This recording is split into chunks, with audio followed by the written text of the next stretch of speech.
Okay, let's put this into action. This is one of my main trees I'm going off of. And if you go over here, this is my secondary tree. Okay, and I need to establish a level line from this tree to this tree. Okay, and this is where the water level comes into play. So what I've done is, if you look up there, I've got my water level where it needs to be. You can hear it chirping. And here's my tube coming down full of water. And if I climb this ladder here, right here is my level point right here. Just to show you how I established that, it's basically you take your water line. Try not to drop anything here. Okay, you gotta take this clamp off so it gets atmospheric pressure going both ways.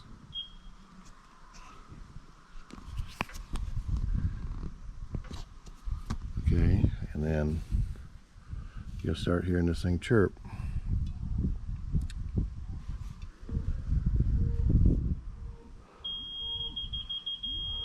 I hear that solid.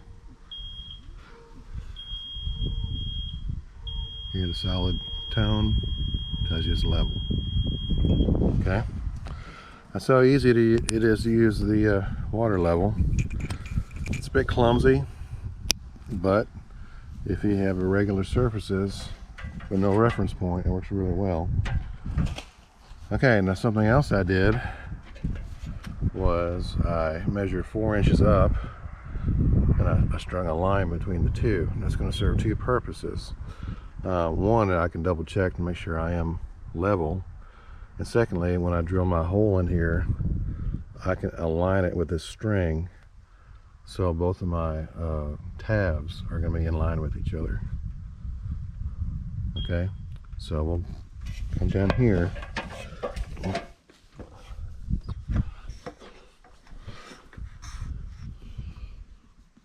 Okay, so here's my, so right here is my the center of this right here, and 4 inches up is what I measured from. Okay, I'm gonna turn this off. I'm tired of hearing it. And what you can do is you can take a line level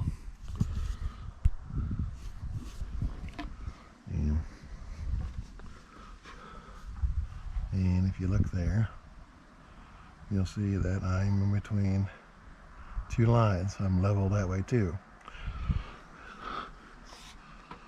Okay, and again, what that, trying not to fall here, what that's going to do is when I drill my hole into here, I'm going to line it up with this string so my two tabs are in line with each other, so when I build my floor for these guys, they'll be parallel to each other. Okay, all right, I'm gonna get off this ladder before I fall. I'll show you how to drill them here in a second. Okay, just a quick update. I've already made a video on how to put these in, but I just put in the first one for the first time, so for real, for the treehouse, and it is up there. And I just wanted to cover a couple of quick tips. Number one, if you don't have a huge pipe wrench, these aren't going in. Okay, and that's a 36-inch pipe wrench, and when you get to the very end, now screwing this in, it's going to take all you have to seat the screw.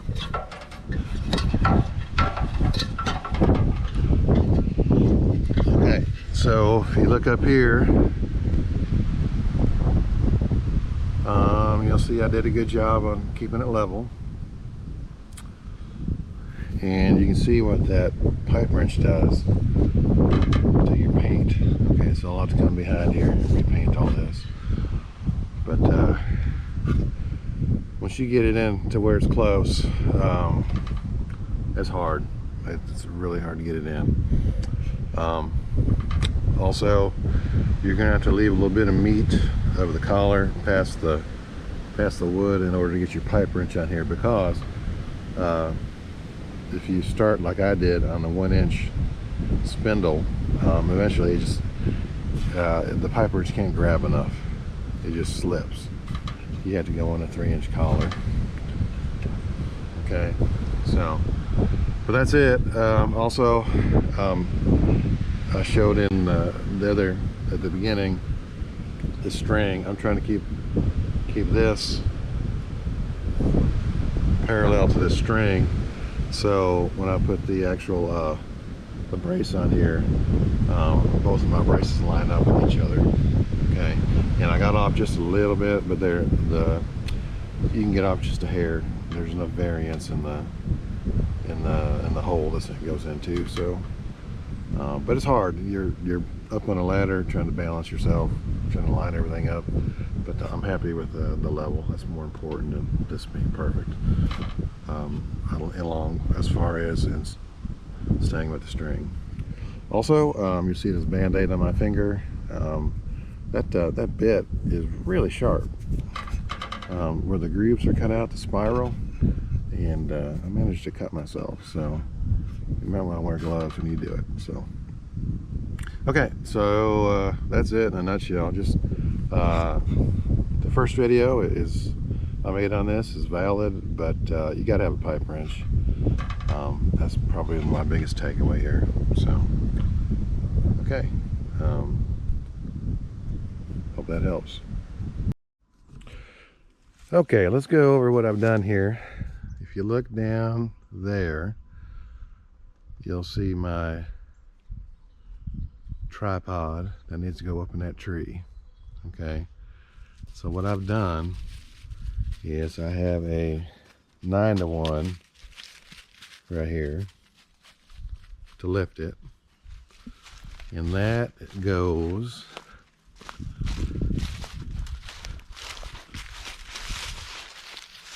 you look way up there. There is a change of direction pulley up in that tree. Now I've got a rope strung between the 2 oak trees that I'm using, and let me show you that setup real quick.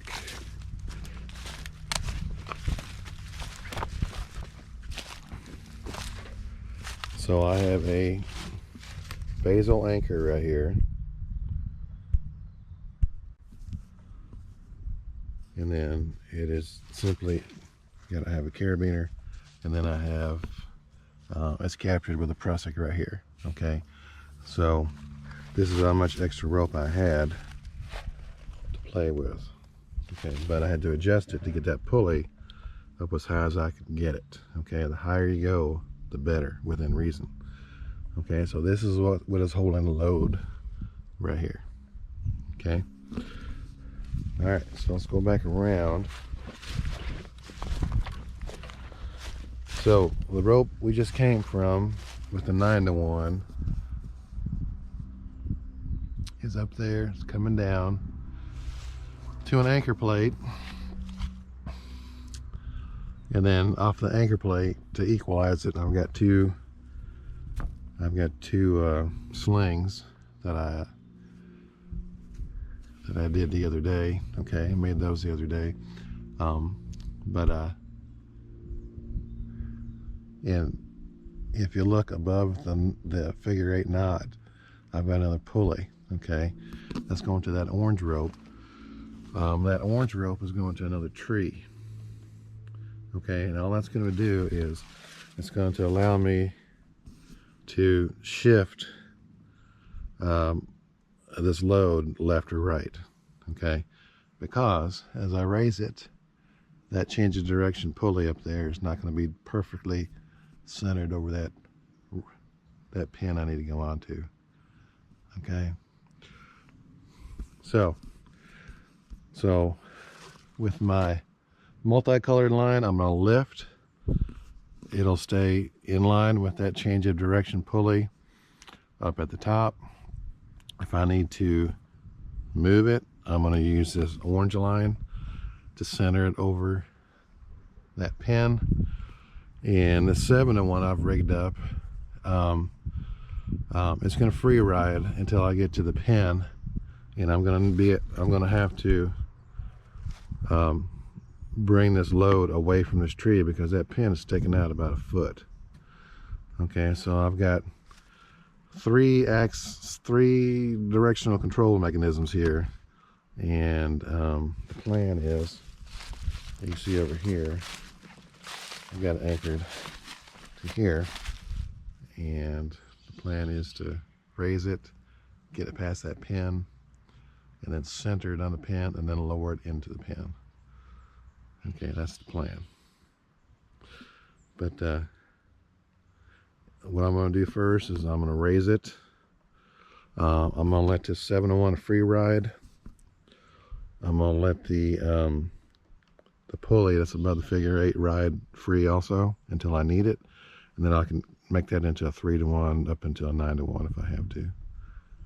Okay, so that's the plan. We'll see how it works.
Okay, I've got everything tensioned up, and I'm just about on the pin up there. I've got that orange line tensioned. I've got my 7-in-1 tensioned. I'm gonna climb that ladder, see if I can get that thing slid on.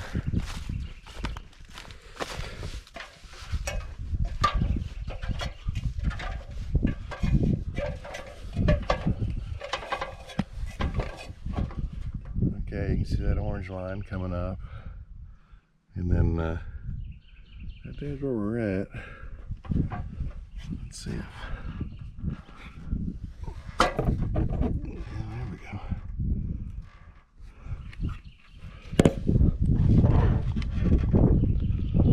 Okay, now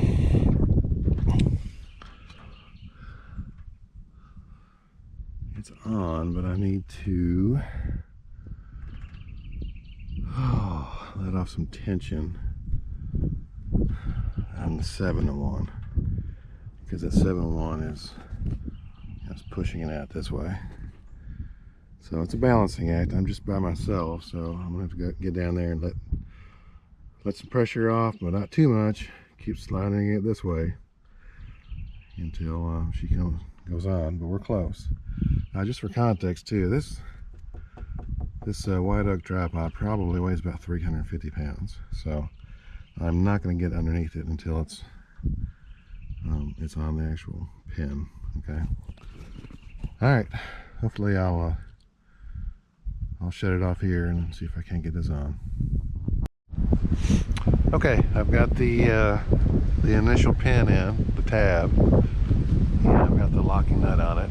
And now I've got to do the lower one. Okay, and something you'll find is when you just have the top one in, these things are really finicky. They want to move up and down and all that. So to make sure it's dead solid, so you can drill the hole without moving, what I did is I put a counterweight over here on one end, and then I have a rope system that I can adjust right here. Okay, and then what that allows me to do, it gives me resistance. Okay, otherwise it's so finicky pivoting off that 1-inch rod that it's really hard to keep it steady. Okay, this way it's got something to fight against and keep it steady. So basically, let me back up here.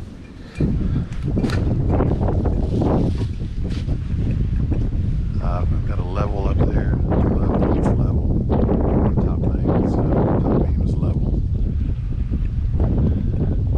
So keeping level, it's keeping steady, and now I can drill that hole and get that lower tab in place. Okay, sorry for the wind, it's not a nice day out here, but gotta get it done. So see you soon. Okay, again, apologize for the wind. It's the only day I had to do this. Alright, that counterbalance system allows you to, once you take the pressure off that prusik, one end will drop down, and then it'll clear the space you need to drill your hole. Okay, after you mark it, of course. Okay, so now to get this back into place, I went ahead and put the pin in first, and then at the top I scooted the beam all the way out to the nut. Okay, and then what I'll do with this blue rope over here is get it back into level, and then I'll just start screwing that screw into place, and that should be it. Okay, but anyway, I just wanted to show that counterbalance system. There's more than one advantage to it. And all right, so I'm gonna stop here, and I'll show it to you once everything's in place. Okay, there's the finished product. Got everything tightened, everything set, and that is level at the top, and it's finished. This weather's pretty bad out here, so I will do the other side another day. So thanks for watching.